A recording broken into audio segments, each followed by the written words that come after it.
Suara Teknika, media informasi dan edukasi lewat radio Suara Teknika.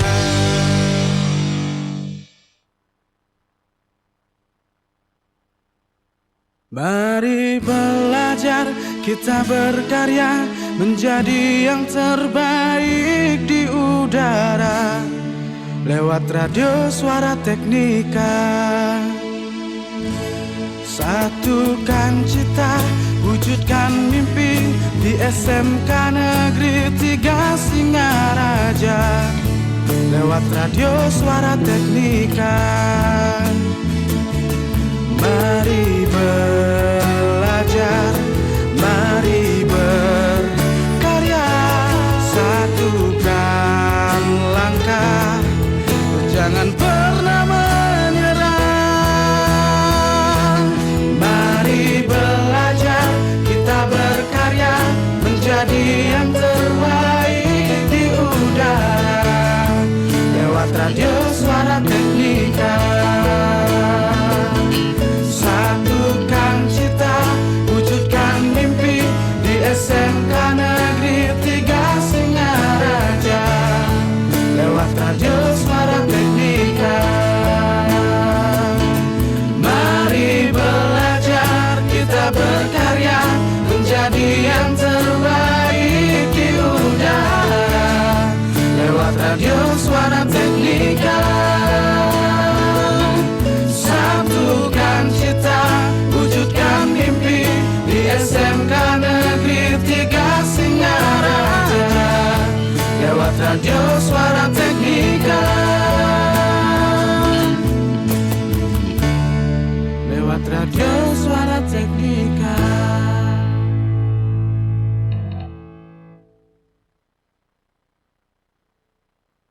The best mix of music.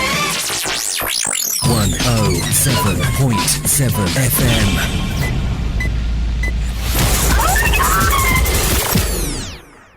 Halo sahabat Teknika, selamat siang. Bertemu lagi dengan saya Maha Putri kali ini di program Gita Edukasi. Dan bersama saya di studio sudah hadir Ibu Ni Ketut Santi Happy SPD. Beliau adalah Kepala SMP Negeri 7 Singaraja. Halo Ibu, selamat siang. Selamat siang Mbak Puput, terima kasih nih undangannya. Kalau lihat Ibu itu ya dari auranya itu kayak power dan semangat gitu, jadi seger. Siang-siang gini jadi seger, Bu. Astungkare. Oke. Semangat. Ya, betul-betul. Dan untuk sahabat Teknika yang beragama Hindu, kami menghaturkan Rahajeng Raina Purnama Sasih Kapat ya, Bu ya. Sekarang banyak odalan nih Bu kayaknya ya. Betul, ya. Oke. Nah, sahabat Teknika, kita mau ngorek-ngorek dulu nih ya perihal Ibu Santi. Kemarin beliaunya kami hubungi, beliau tuh sangat merendah. Aduh, saya belum punya gebrakan, nggak punya prestasi. Oke. Kadang-kadang kita nggak bisa mengukur sesuatu itu hanya dengan dari prestasi, dari capaian saja. Tapi kita melihat inspirasi-inspirasi yang bisa kita ambil dari perjalanan beliau selama mengarungi dunia pendidikan, bagaimana beliau belajar, kemudian sampai akhirnya sekarang menjadi kepala di SMP Negeri 7 Singaraja. Kita korek dulu ya Ibu. Oke. Ini tadi kita udah ngobrol-ngobrol, ini Ibu sebenarnya asalnya dari Bangli, dari Bangli, tapi lahir di Singaraja, ya Ibu ya. Nah, kalau saya lihat ini Ibu dari SD Negeri 1 Banyuning dulu sekolah SD-nya. Halo Bapak Ibu Guru SD 1 Banyuning, ini beliau alumninya nih. Terus kemudian beliau melanjutkan pendidikan di SMP Negeri 3 Singaraja, lanjut ke SMA Negeri 1 Singaraja. Akhirnya beliau menempuh S1-nya di IKIP Negeri Singaraja ya Bu ya. Sekarang Undiksa. Sekarang Undiksa. Nah, terus ini yang di Stah Empu Kuturan? Baru saya selesai nunggu wisuda. Oke, nunggu wisuda. Jadi ngambil S2-nya? S2 Oke, S2-nya di Pendidikan Agama Hindu. Pendidikan Agama Hindu. Jadi MPD-nya OTW. Astungkare. Astungkare ya Ibu ya. Oke, sahabat Teknika, tadi kita sempat cerita-cerita bahwa awalnya beliau itu maunya jadi polwan. Maunya jadi polwan loh ya, tapi Nggak kesampean. enggak kesampaian. Nah, mungkin bisa gini Bu, karena saya melihat itu hal yang menarik. Karena tadi kan Ibu cerita bahwa Bapak itu awalnya memang seorang polisi, ya. Kemudian tapi katanya bapaknya nggak mau anaknya jadi polisi. Terus Ibu gimana nih ceritanya? Kenapa kepengen jadi polwan Bu? Oh iya, terima kasih Mbak Puput. Pertama Tiang mengucapkan terima kasih nih untuk Bu Kepse, Bu Nyamanilon ya sudah menghubungi saya kemarin dengan sangat mendadak. Iya. Tapi astungkare saya bisa hadir di sini walaupun tadi agak telat sedikit, maaf Bu Iya, ya. tidak apa-apa, Tadi Ibu. ada kesibukan di sekolah. Terkait itu ya polwan. Iya.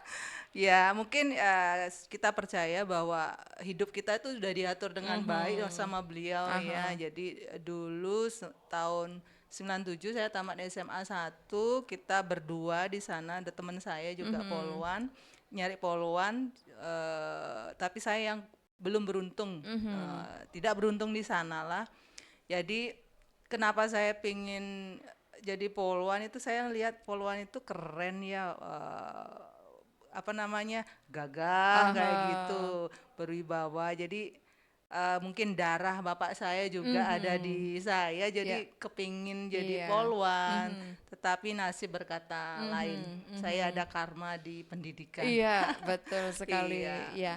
Jadi kenapa kita cerita ya? Karena saya melihat bahwa kadang-kadang kita hanya melihat sisi sukses seseorang di satu bidang. Jadi beliau juga pernah mengalami satu hal yang dicita-citakan tapi tidak tercapai seperti itu. Nah, mungkin Ibu bisa cerita nih Bu ya, gimana prosesnya setelah itu kan sudah terlewat ya.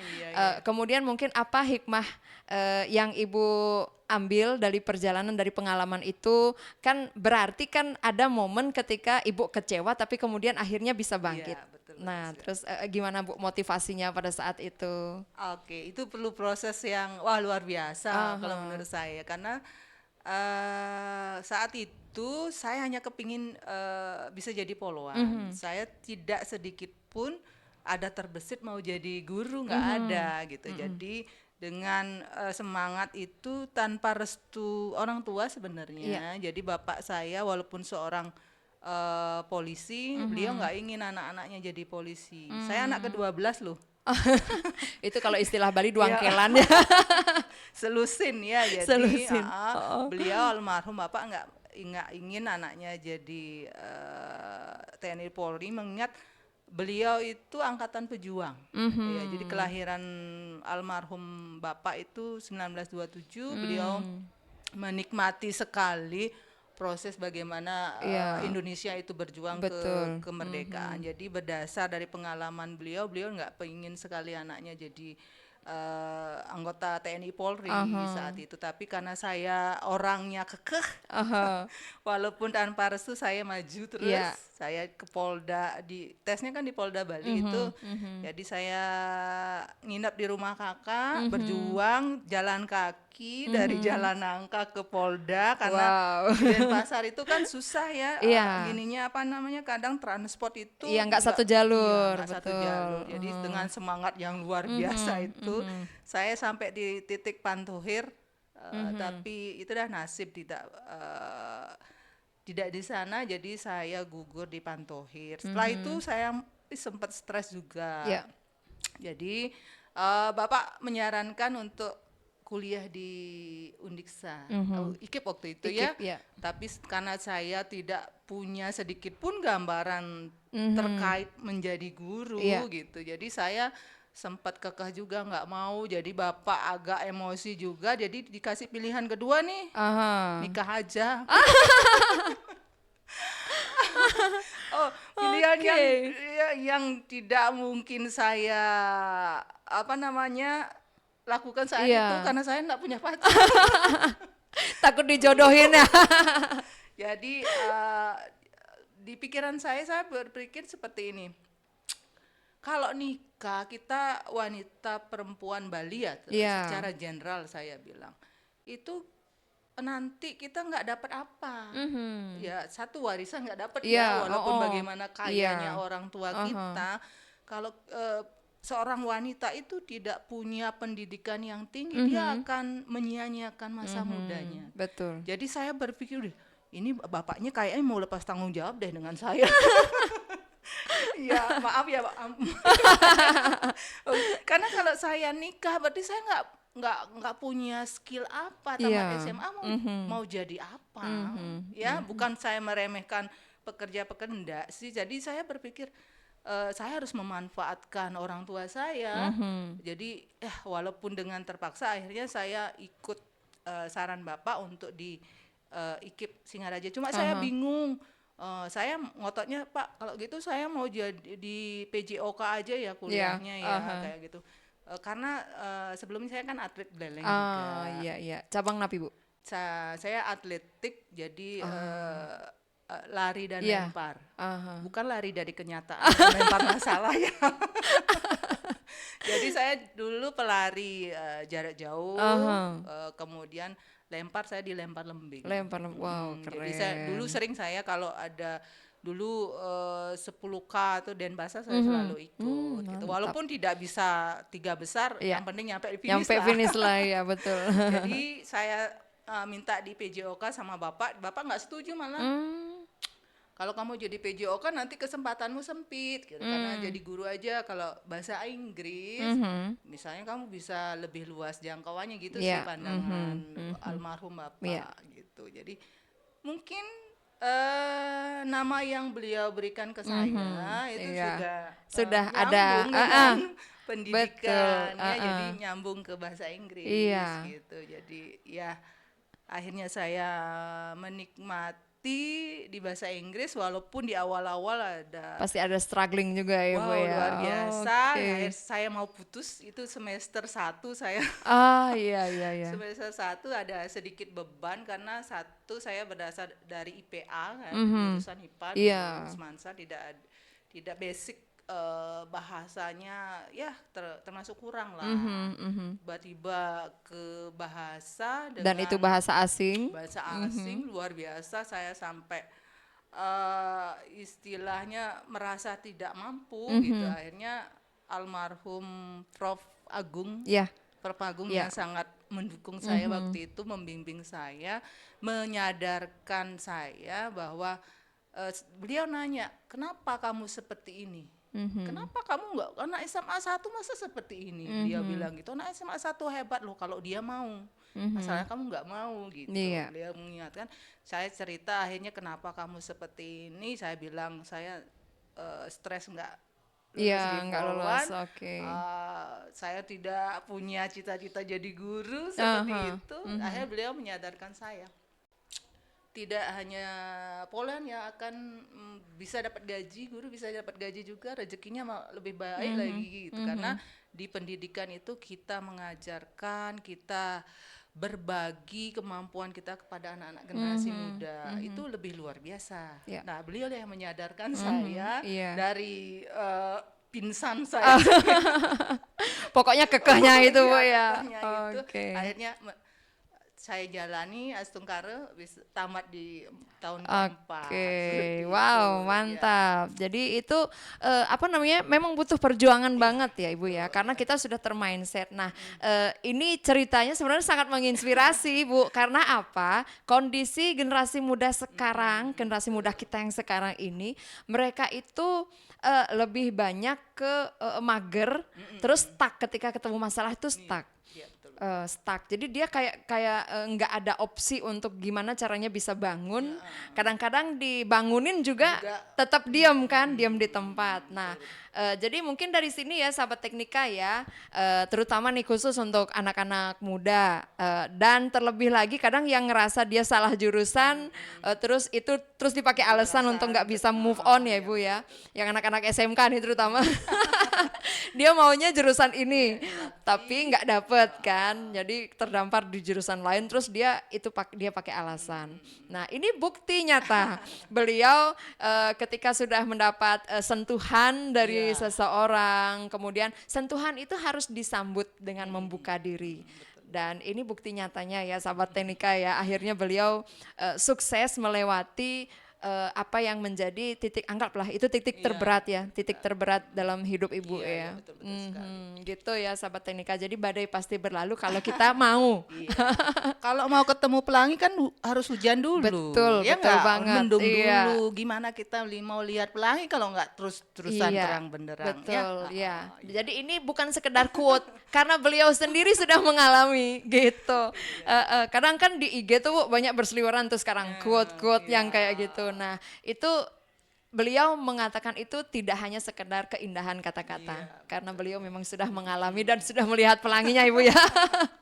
Oke, nah itu sekelumit perjalanan beliau. Nah sekarang kita intip nih, setelah beliau menyelesaikan S1, tantangan berikutnya apa tuh Bu? Tantangan saya berikutnya ketika Pak Kadis memberikan saya kesempatan untuk menjadi kepala sekolah.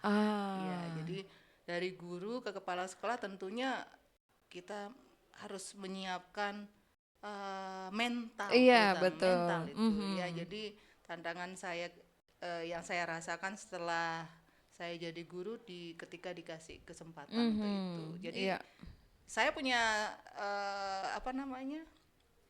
semangat ingin mencoba ya, karena kita akan belajar ketika kita ada masalah. Oh iya, ya. betul. Kalau nggak ada masalah nggak belajar gitu. Ya. Karena masalah itu yang memaksa kita untuk berpikir gimana solusinya. Betul ya. Iya. Oke. Nah, ini sebelum beliau menjadi kepala sekolah, ini beliau punya pengalaman mengajar di beberapa tempat. Jadi di awal beliau honorer dari tahun 2002 sampai 2004. Itu kayaknya udah gini ya Bu ya. Tahun-tahun akhir masa kuliah ya, sudah start honor ibunya, keren ini. Beliau wisudanya dari tahun 2003 loh ya. Ini dari 2002 sudah honorer di SD Negeri 1 Banjar Bali. Itu yang dekat-dekat Ya, kantor pos. Kantor pos. Oke. Terus di 2003 itu di SMP Dwi Jendra Singaraja, kemudian lanjut guru bantu di SMP PGRI 2 Buleleng ya, sampai tahun 2008. Kemudian 2008 itu diangkat di SMP Negeri 5 Singaraja Ibu ya. Sampai tahun 2022. Jadi 2 tahun yang lalu setelah beberapa kali tahapan itu beliau langsung dipinang jadi kepala sekolah di sekolah sekarang SMP Negeri 7 Singaraja. Nah Ibu pernah gini nggak, maksudnya nanya gitu, kenapa dipercaya, apa mungkin pertimbangannya untuk menjadikan Ibu kepala sekolah? Pernah nanya nggak? Oh ya, jadi untuk kesempatan saya jadi kepala sekolah itu kan karena ada program guru penggerak sebenarnya. Oh berarti memang Ibu dari guru penggerak. Dari guru Oke, penggerak. angkatan berapa Ibu? Angkatan 2. Oke, Angkatan siap. 2, jadi dengan dasar itu saya dihubungi untuk bisa menjadi kepala sekolah. Awalnya saya sempat ragu juga gitu, karena pengalaman saya masih belum terlalu gitu, maksudnya kalau menurut saya pribadi saya belum apa-apa gitu. Tapi dengan sertifikat guru penggerak itu kita nggak bisa nolak. Betul. Nggak bisa nolak gitu. Jadi akhirnya saya memberanikan diri mengambil kesempatan ini karena itu saya suka mencoba. Iya. Saya tipenya kinestetik, jadi nggak diam-diam orangnya. Ya, saya tipe orang nggak diam-diam, saya selalu ingin coba. Jadi dan kesempatan itu nggak datang 2 kali kan. Kita seperti kata Mbak Puput, kita harus keluar dari zona nyaman, jangan begitu-begitu saja. Jadi saya ambil kesempatan itu, tapi saya minta Pak kasih saya kesempatan untuk belajar di sekolah yang kecil dulu.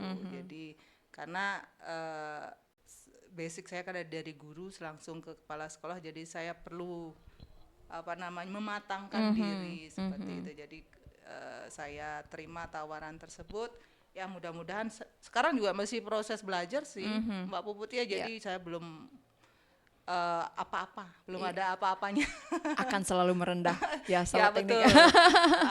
Itu udah, jadi ya kesempatan diambil aja sambil belajar. Karena itu udah belajar dari masalah. Ketika ada masalah kita semakin banyak belajar jadinya dewasa. Gitu. Nah, kalau saya lihat ini dari SMP 5 ke SMP 7 kan berarti Ibu menjadi kepala sekolah itu di tempat yang sangat baru.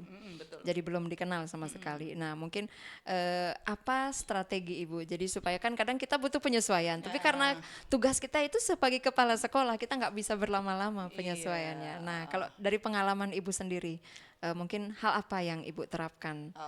Kalau saya ke tempat baru biasanya selalu komunikasinya yang harus dibina dengan baik ya. Yeah. Karena komunikasi itu kan jembatan. Betul. Ya kalau orang bisa misunderstanding, mispersepsi itu kan karena komunikasi yang nggak bagus. Jadi saya cuma komunikasi aja sama teman-teman. Saya sampaikan pada teman-teman karena di teman-teman di SMP 7 banyak senior-senior yang lebih pengalamannya lebih jam terbangnya lebih lebih lama dari saya. Jadi padahal saya banyak belajar dari teman-teman di SMP 7.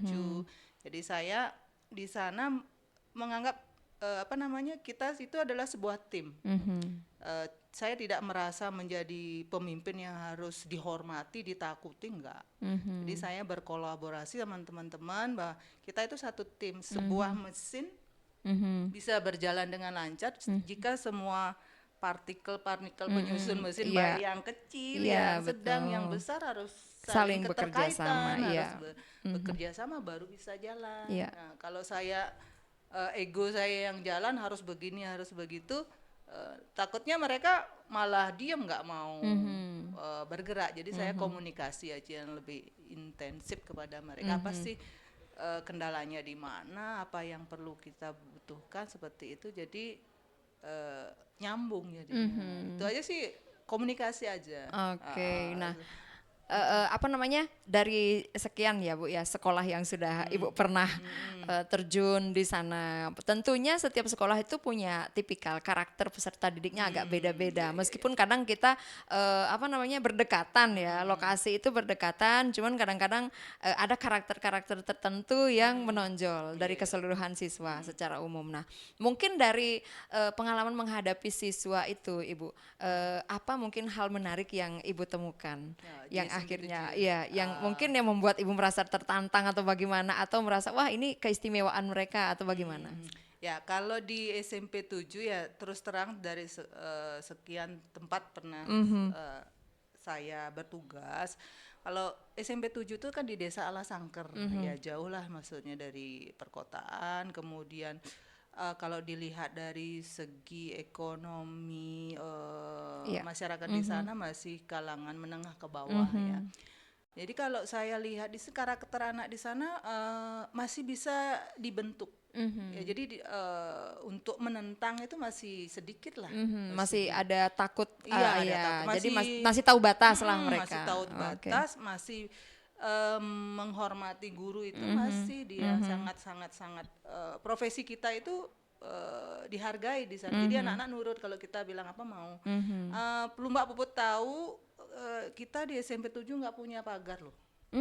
Pagar penyengker di belakang itu Mbak. Yang ada di depan saja itu karena sekolah tersebut kan masih proses tanahnya untuk diibahkan ke dinas pendidikan kan. Jadi kita ada kendala kalau bantuan itu kan agak sulit masuk karena pertama itu yang diminta itu adalah sertifikat tanah. Betul. Nah, sertifikat tanah itu masih atas nama desa, kendalanya di sana. Jadi kita belum punya pagar pembatas, masih pagar tanaman itu loh. Sebelah itu adalah kebun tetangga. Jadi saya pertama ke SMP 7 saya sangat terkejut. Waduh, ini anak-anak gimana nih? Takutnya kan bolos. Ternyata sampai sekarang nggak ada anak yang bolos. Dengan kondisi sekolah yang terbuka. Aksesnya bebas. Nggak ada yang bolos. Jadi mereka menyadari sekali ke sekolah itu untuk apa sih kan gitu.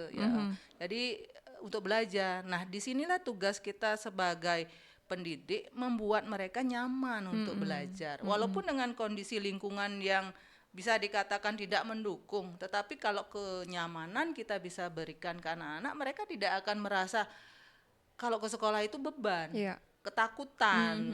Ya, kadang anak yang dari rumah ke sekolah itu kan beban mereka. Iya. Sampai di sekolah dia pinginnya pulang aja. Aduh kapan nih? Nah, Baru nyampe sudah nanya, Bu jam berapa pulang? jadi anak-anak di sana Asungkara masih bisa sih diarahkan gitu. Itu yang menyebabkan saya nyaman loh di SMP 7 seperti itu. Jadi anak-anak program apapun yang kita buat di sekolah, anak-anak mendukung sekali seperti itu. Jadi guru-guru pun merasa saya bilang ini anak-anak di sini kalau dilihat nakalnya enggak nakal banget loh Bapak Ibu, masih bisa diarahkan. Jadi kadang teman-teman yang belum pernah ke sekolah lain ya, mereka mengaku di sekolah lain lebih luar biasa dari itu. Ini tidak apa, anak-anak sini masih wajar, bisa. nakalnya masih wajar, bukan yang luar biasa sih, enggak seperti Oke, itu. nah ini kan berarti di tahun ini Ibu sudah kurang lebih 2 tahun ya di SMP 7. Nah mungkin gebrakan-gebrakan apa yang sudah Ibu lakukan untuk mengawali karir sebagai kepala sekolah ini Bu? Kan ada proses belajar ya di sana ya Bu. Ya mungkin Ibu startnya dari apa? Ya, jadi saya di SMP 7 saya lihat situasi dulu seperti apa di sana, seperti itu. Saya yang menyesuaikan dulu mana yang harus kita tingkatkan seperti itu ya.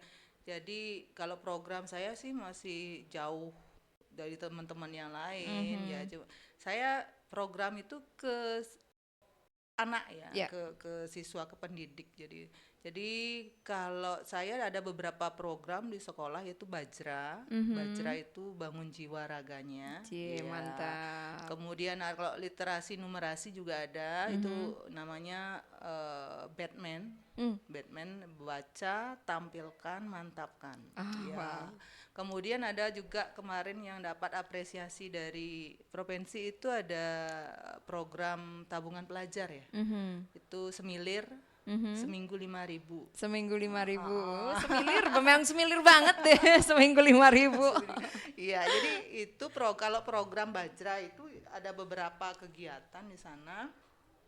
Mungkin yang sekolah-sekolah lain juga sudah melaksanakan. Seperti misalnya ya untuk bangun jiwa raga, jadi kita menumbuh kembangkan rasa cinta tanah air ya, sebagai warga negara Indonesia ya, seperti misalnya pelaksanaan upacara kan udah biasa.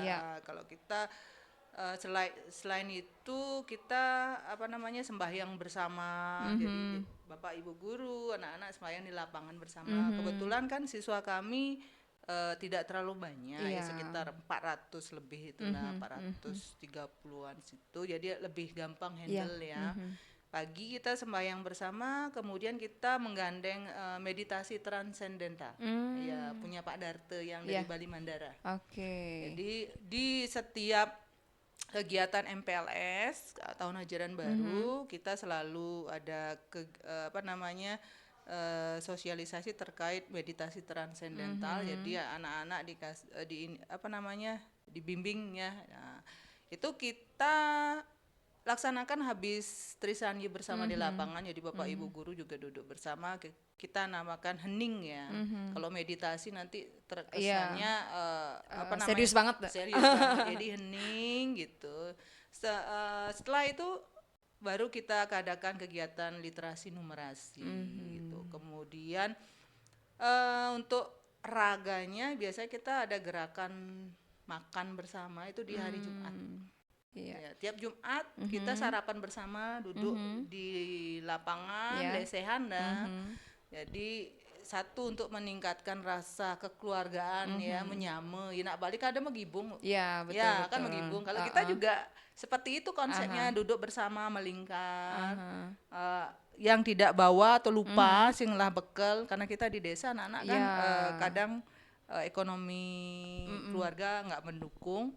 Jadi ya saling berbagi makanan di sana, saling suapi atau bagaimana. Kemudian ada juga minum tablet penambah darah itu setelah sarapan itu kita selalu. Kemudian masih banyak kegiatan di Bajra, di sana ada 9 kegiatan di sana Mbak Puput ya. Jadi tujuannya yaitu untuk anak-anak.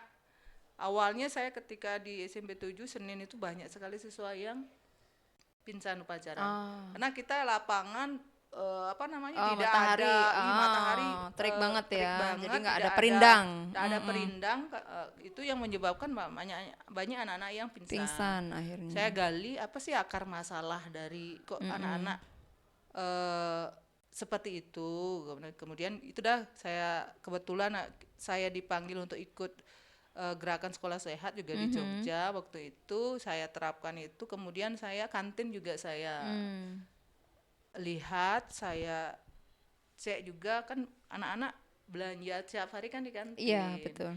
Setelah cek ternyata di sana ada minum-minuman kemasan. Ya, enggak menyebut merek saya. Jadi saya panggil dulu pihak kantin, jadi kita komunikasikan, mengingat kejadiannya luar biasa. Kita punya UKS kecil tapi pingsannya bisa sampai di atas 5 orang, 6 orang sampai 10 orang, kan kita yang setiap Senin yang kewalahan. Akhirnya diskusi di sana. Saya tanya, kalau ibu jual minuman kemasan dengan air putih mana yang lebih untung? Saya dari segi ekonomi dulu karena nggak nyala, kasihan mereka juga karena kan sewa. Iya, ya, betul. Yang mana lebih untung, apakah minuman kemasan atau air putih? Ya, pihak kami bilang sebenarnya air putih Bu, lebih untung, gini kecil untungnya. Tapi anak-anak nggak mau beli dia, gitu. Nah, akhirnya setelah itu baru saya minta Ibu tolong stop ya untuk minuman kemasan yang mengandung apa namanya penyedap. Kita stop, ganti dengan air putih. Anak-anak tidak akan belanja kemana lagi, kan di kantin aja belanja. Apa yang kita sediakan pasti itu yang dibeli. Akhirnya sekarang Astungkara mungkin ada pingsan itu buku 1-2 aja, itu pun karena sakit ya. Mungkin. Jadi dari kantin juga pengaruhnya besar sekali untuk kesehatan anak-anak di sekolah ya. Jadi saya buatkan jadwal hari apa saja boleh jual mie goreng. Termasuk mie saya juga lihat jangan tiap hari, nggak boleh. Kalaupun jual mie harus ada sayur. Seperti itu. Kemudian untuk es silakan bikin, misalnya cincau, daluman, kayak gitu. Es buah kan gampang itu. Jadi saya tidak mau anak-anak saya terganggu kegiatan belajarnya hanya karena kesehatan mereka. Itu pun dampak dari sekolah sebenarnya. Jadi dari di sana saya tegaskan pihak kantin juga. Kemudian untuk numerasi literasi banyak sekolah yang sudah melaksanakan. Kalau tabungan kemarin karena kita kerjasama dengan Bank Nur Abadi, jadi ada MOU, jadi kita mengalahkan sekolah-sekolah besar di Kabupaten Buleleng karena tiang ada program tersebut. Semilir. Jadi wajib. Karena tujuannya apa? Untuk menyiapkan anak-anak di desa itu kan untuk ke sekolah lebih tinggi itu kan biayanya lumayan. Betul, biaya, betul. Jadi kita membantu mereka menyiapkan dana walaupun tidak sebesar yang dibutuhkan. Setidaknya membantu setidaknya ada kan gitu ya. Dan itu program gitu kita sosialisasikan saat rapat orang tua. Jadi mereka mendukung sekali, minimal 5.000, bahkan anak-anak malah lebih yang nabung. Nah, jadi wajib, jadi semua peserta didik di SMP 7 Singaraja itu punya nomor rekening tiap orang. Gitu. Itu yang menyebabkan kami bisa terpilih menjadi peraih apresiasi pertama di Kabupaten Buleleng. Ya, padahal siswa kami kan sedikit Mbak Putri, ya, dibandingkan sekolah lain yang ribuan. Sampai mereka bertanya, kok bisa ya Ibu yang dapat ya, berapa jumlah siswa? Ditanyakan seperti itu. Padahal kan itu sebenarnya bukan dengan jumlah siswanya, hubungannya. Prosentase. Iya. Jadi sekolah ini berapa ada siswa, berapa yang ikut program itu, dilihat prosentasenya. Oh, ini 100%, berarti otomatis walaupun kecil, kita yang berhak atas apresiasi. Betul. Yang dilihat kan kontinuitas dan konsistensinya. Seperti itu ya, sepertinya Ibu ya. Nah, tuh kan sahabat Teknika yang selalu bilang, aduh saya belum ada apa-apa. Kalau kita gali lebih dalam itu beliau sudah menerapkan banyak hal sebenarnya. Apalagi dengan latar belakang beliau sebagai guru penggerak, dan itu di angkatan awal loh ya sahabat Teknika ya, angkatan 2. Kayaknya zaman itu belum banyak yang minat Ibu ya, jadi guru penggerak. Kalau sekarang ini banyak yang membludak juga pendaftarnya. Karena bukan bagaimana dulu waktu di angkatan pertama, kedua di Buleleng ya. Buleleng kan Kabupaten Buleleng itu yang pertama angkatan kedua. Jadi tidak ada iming-iming Iya, bahwa menjadi bisa begini, nanti bisa ke menjadi sini betul. kepala sekolah atau pengawas itu memang murni dan itu pun sempat saya tolak loh. Oh, Itu kan zaman Covid. iya betul. Zaman Covid, saya punya bayi waktu Aha. itu. Suami stay di rumah karena suami saya kan kerja di kapal dulu. Karena Covid jadi stay di rumah. Jadi kita buka usaha kecil-kecilan lah. Jadi jualan makanan kita taruh-taruh di toko-toko gitu. Jadi kebetulan waktu itu Pak Nyoman Sudiarso sebagai saya di SMP 5 meminta saya dengan teman 2 itu. Kebetulan saya waka waktu itu, waka kurikulum. Saya nolak, Pak, maaf Pak, saya lihat jadwalnya 9 bulan. Iya, Di 9 awal bulan masih 9 dengan bulan. jumlah gininya banyak gitu. Iya. Saya, Pak, maaf Pak, saya punya anak kecil, bayi, saya jualan. Banyak lah. Akhirnya beliau nggak maksa. Iya. Ya, beliau nggak maksa. Ya kalau bisa ikut aja Bu. Gitu. Saya berpikir lama sekali untuk itu. Saya minta izin suami juga kan. Saya merasa bersalah ketika kepala sekolah memberikan kesempatan untuk saya. Saya menolak, rasanya ada hal yang Nggak sreg gitu ya. Ada yang Aduh, saya ganjal gitu. Saya kok seorang guru yang seperti apa kok saya merasa tidak nyaman gitu loh. Akhirnya 2 hari sebelum penutupan itu saya sendiri yang menghadap beliau. Saya bilang begini, ya Pak, saya ikut guru penggerak, tapi jangan ekspektasinya terlalu tinggi dengan saya, mengingat dengan kondisi saya begitu. Terus beliau bilang, ya apa Bu, yang penting dari sekolah kita adalah jangan sampai 1 kan malu kita 1. Nih Pak, saya siap. Akhirnya mungkin Tuhan sudah memberikan, sudah jalan. disiapkan. Iya. Kalau mungkin tidak ada nasib saya, ya saya enggak ikut. Jadi Tuhan menyiapkan jalan dulu deh. Kalau kita lihat-lihat lagi roadmapnya ya Ibu ya, roadmapnya itu nanti nggak jadi tuh, udah cut aja dulu poluannya, belok ke sini. Belok kiri dulu. Belok kiri dulu, cut dulu poluannya, masuk ke sini. Loh, kok nggak mau ya? Ayo. Diambil. Ya, Guru penggerak ya diambil ya, jadinya guru kan. Penggerak, kemudian setelah selesai baru ada informasi terkait bahwa guru penggerak itu bisa ke kepala sekolah atau dan pengawas.